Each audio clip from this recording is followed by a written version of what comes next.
অটোকাড 2007, যদিও এটি old version. আপনাদেরকে আমি দেখাবো কিভাবে এটি ইনস্টল দিতে হয়। প্রথমে ফাইলে যাবেন, ফাইলে যাওয়ার পর সেটআপ নামের একটি অপশন আছে। সেটআপ নামের অপশনে এতে সেটআপের এখানে যে মাউসের রাইট বাটন ক্লিক দেওয়ার পর রান অ্যাজ, এখানে ওকে করবেন।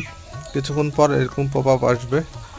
পপআপ আসলে আপনার কিছুক্ষণ অপেক্ষা করবেন। অপেক্ষা করার পর আপনাদেরকে জানাচ্ছি, এটা সাধারণত যারা জমি লাভে, যারা নির্ভুলভাবে জমি লাভতে চান এবং আমিন, তারা এটি ব্যবহার করে কম্পিউটারের মাধ্যমে এবং সুন্দরভাবে জমি পরিমাপ করে। ইনস্টল, আমরা ইনস্টলে ক্লিক দিলাম। ইনস্টলে ক্লিক দেওয়ার পর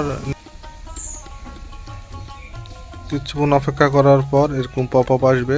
এখানে যে নেক্সট দিবেন, নেক্সটের পর প্রথম অপশনে অ্যাকসেপ্টে গিয়ে নেক্সট চাপবেন। অবশ্যই নেক্সট চাপতে হবে। এখানে নেক্সট চাপবেন। নেক্সট চাপে কিছুক্ষণ অপেক্ষা করার পর এরকম সিরিয়াল কোড চাইবে। আমি এখানে 00 পেশ করলাম, আপনারা চাইলে 1-2 দিতে পারেন, সমস্যা নেই। তারপর নেক্সট চাপেন। নামের ক্ষেত্রে আমি আপাতত 0 দিলাম, এখানেও 0 দেওয়ার পর আপনার লাস্টে মোবাইল নাম্বার দেওয়া লাগবে। মোবাইল নাম্বার দেওয়ার পর নেক্সট চাপার পর কাস্টমে নেক্সট, আবার নেক্সট। এখানে আর বিশেষ কিছু নাই, আপনারা নেক্সট চাপতেই থাকবেন। এখানে উপরেরটা টিক চিহ্ন মারলেও চলবে, না মারলেও অসুবিধা নাই। তারপরে আপনারা নেক্সট চাপবেন। অ্যাপটা সাধারণত যারা জমি মাপে তারা বেশিরভাগই ব্যবহার করে থাকে। নেক্সট চাপবেন। নির্ভুল মাপের জন্য এই অ্যাপটা অত্যন্ত জরুরি, অর্থাৎ আমিন সাহেবেরা এটা অ্যাপটি ব্যবহার করেন। এখানে বেশ কিছুক্ষণ অপেক্ষা করতে হবে। অপেক্ষা করার পর ফিনিশ কোনো সময় চাপবেন না, এটা কেটে দেবেন।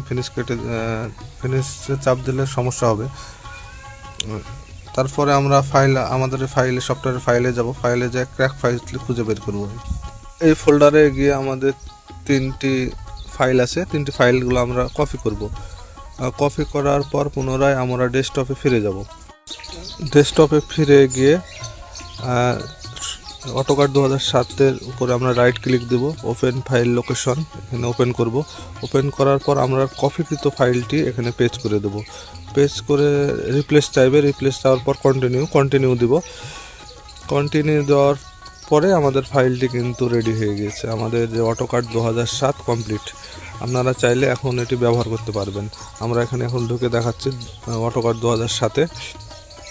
তো এখানে টিক চিহ্ন ক্লাসিক দিবেন, ক্লাসিক দিয়ে ওকে দেওয়ার পর যা কিছু আসবে আপনারা এখন কেটে দেবেন। তাহলে আমাদের ফাইলটি সম্পূর্ণটা রেডি হয়ে গেছে। এখন নিঃসন্দেহে আপনারা এটা ব্যবহার করতে পারবেন। কিভাবে আপনারা নির্ভুলভাবে নকশা মাপতে পারবেন আমি দ্বিতীয় ভিডিওতে তুলে ধরব। আর আমাদের চ্যানেলটি ভালো লাগলে অবশ্যই সাবস্ক্রাইব দিয়ে সঙ্গে থাকুন। ধন্যবাদ।